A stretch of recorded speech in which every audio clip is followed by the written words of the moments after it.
नाज़रीन, आज हम एक ऐसे अहम मौजू पर गुफ्तगू करेंगे जिसका ताल्लुक़ इंसान की रूह, दिल और ईमान से है।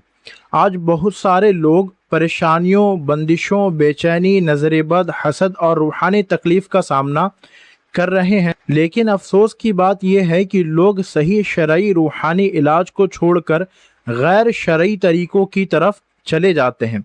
आज की इस वीडियो में हम जानेंगे कि रूहानी इलाज क्या है, इसकी हकीकत क्या है और इस्लाम में इसका सही तरीका क्या बताया गया है।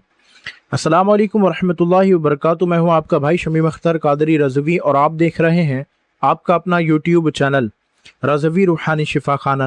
नाज़रीन, सबसे पहले ये बात अच्छी तरह समझ लीजिए कि रूहानी इलाज कोई जादू, तिलिस्म या शैतानी अमल नहीं है, बल्कि ये कुरान करीम, दुआ और सुन्नत नबवी के ज़रिए अल्लाह ताला से शिफा तलब करने का ज़रिया है। कुरान मजीद में अल्लाह रब्बुल इज़्ज़त ने इरशाद फरमाया है, उसका तर्जुमा है, हम कुरान में वो चीज़ नाजिल करते हैं जो ईमान वालों के लिए शिफा और रहमत है। याद रखिए, शिफा सिर्फ अल्लाह के दस्ते कुदरत में है, आमिल सिर्फ एक ज़रिया होता है। अगर कोई रूहानी इलाज कराना चाहता है, चाहे आमिल हो या मरीज़ हो, तो कुछ शरई उसूल का होना बहुत ही ज़रूरी है। ये इलाज करने वाला हो या इलाज कराने वाला हो, दोनों के लिए है। सबसे पहली चीज़ ये है कि इंसान का यकीन सिर्फ अल्लाह रब्बुल इज़्ज़त की ज़ात पर हो। ना कोई तावीज़ खुद असर करता है, ना कोई इंसान खुद शिफा दे सकता है। असल शिफा देने वाली ज़ात अल्लाह रब्बुल इज़्ज़त की है। दूसरी चीज़, रूहानी अमल में तहारत की बड़ी अहमियत होती है। बावुज़ू रहना, कपड़ों का पाक होना, जगह का साफ होना और गुनाहों से बचना, इन चीज़ों से अमल में बरकत पैदा होती है। तीसरी चीज़ है रिज़्क़ हलाल। हराम कमाई इंसान के दिल से नूर ख़त्म कर देती है।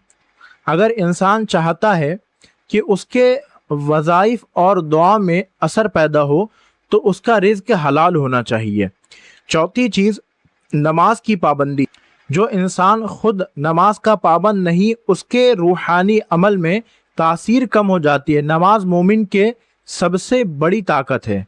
एक मोमिन की सबसे बड़ी ताकत जो है वो अल्लाह रब्बुल इज़्ज़त का जिक्र और नमाज है। चौथी चीज़, इलाज का सही तरीका क्या है। कुरान, तस्बीह, सजदा, दुआ, ये चार चीज़ें हैं। पहला कुरान, दूसरा तस्बीह, तीसरा सजदा यानी अल्लाह रब्बुल इज़्ज़त की बारगाह में जाना, और दुआ। अब बात करते हैं सही और सुन्नत वाले तरीके की।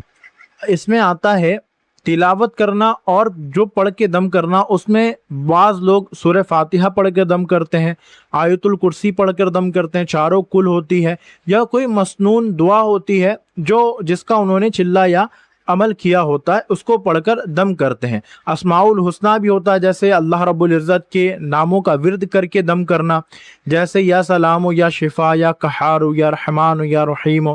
इस तरीके से रब तबारक व तआला का नाम जिक्र करते हैं। इन तमाम नामों से इंसान के दिल और रूह को सुकून देते हैं, और सुकून पहुँचता है जब उनको, तो उनकी परेशानियाँ, उनकी दिक्कतें, उनके असरात ख़त्म होते हैं इन तमाम चीज़ों की बरकतों से। अब बात करते हैं सदक़े और खैरात की। हदीस में आता है, अपनी बीमारी का इलाज सदक़े से करें, सदका बलाओं को दूर कर देता है। ये चीज़ें सदक़े के बारे में आती है। अब बात करते हैं कि अमल करने से पहले या इलाज कराने से पहले या इलाज करने से पहले किन चीज़ों के लिए नियत करें।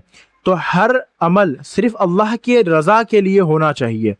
कोई भी अमल आप करें, उसमें कोई लालच नहीं होना चाहिए। अगर इंसान शोहरत, लालच, दुनियावी मकसद के लिए अमल करे, तो रूहानी बरकत उसमें से ख़त्म हो जाती है। इसलिए इलाज करने वाले इस पर गौर करें कि वो जो भी अमल करें मरीज़ के लिए, तो अपना मकसद ये रखें कि हम अल्लाह रब्बुल इज़्ज़त के रज़ा के लिए इस अमल को कर रहे हैं। आजकल बहुत से लोग रूहानी इलाज के नाम पर गैर शरई काम करते हैं, शिरक वाले अमल पढ़ते हैं, जिन्नात के नाम पर गैर इस्लामिक नक्श देते हैं, औरतों से गलत तरीके से बात करते हैं, डराना, धमकाना, धोखा देना, ये चीज़ें करते हैं। इन सब से बहुत बहुत बहुत बचना चाहिए।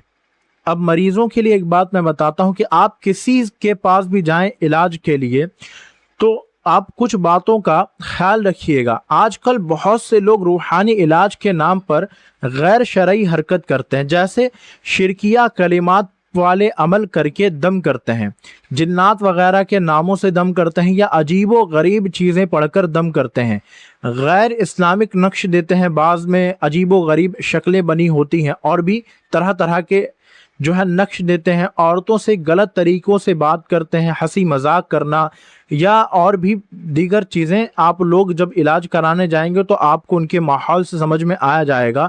इसके अलावा बाज़ आमिल क्या करते हैं कि मरीज़ों को डराना शुरू कर देते हैं, जैसे आपके साथ तो बहुत पुराना मसला है, आपके साथ तो ऐसा लगाया गया है कि आप इंतकाल कर जाएंगे, आपके घर में कोई मरने वाला है, या आप बहुत बड़े हादसे में गुजरने वाले हैं, या हादसे से गुजरने वाले हैं, या हादसा होने वाला है। इस तरीके का डर और धोखा देते हैं वो जो भी इनके पास इलाज कराने के लिए जाते हैं। इन सब से बचना बहुत ज़रूरी है। याद रखिए, वही रूहानी इलाज सही है जो कुरान और सुन्नत के दायरे में रहकर हो। और अगर आपके साथ रूहानी के अलावा जिस्मानी बीमारी है और अगर कोई आमिल कहता है कि मैं जिस्मानी बीमारी को ठीक कर दूंगा, तो आप बिल्कुल उसके फरेब के चक्कर में ना पड़ें। आप डॉक्टर को ज़रूर दिखाइए, क्योंकि दवा के ज़रिए जिस्मानी इलाज सही होता है। कुरान मुक़द्दस में अल्लाह रब्बुल इज़्ज़त ने अपने फजल से शिफा ज़रूर रखी है, मगर डॉक्टर का इलाज कराना भी ज़रूरी है। इसलिए आप लोग दवा पर भी तवज्जो दें और दवा भी कराएं। नाज़रीन, ये कुछ जानकारी मैंने आप लोगों को दी जो कि आप लोगों के लिए ज़रूरी थी। इन चीज़ों को आप अपने नज़र में रख कर किसी भी आमिल से इलाज कराएं। अब उम्मीद करता हूँ कि आप सभी को ये वीडियो पसंद आई होगी। अल्लाह तबारक व तआला हम सब को सही समझ, यकीन और शरई तरीके पर चलने की तौफीक अता फ़रमाए।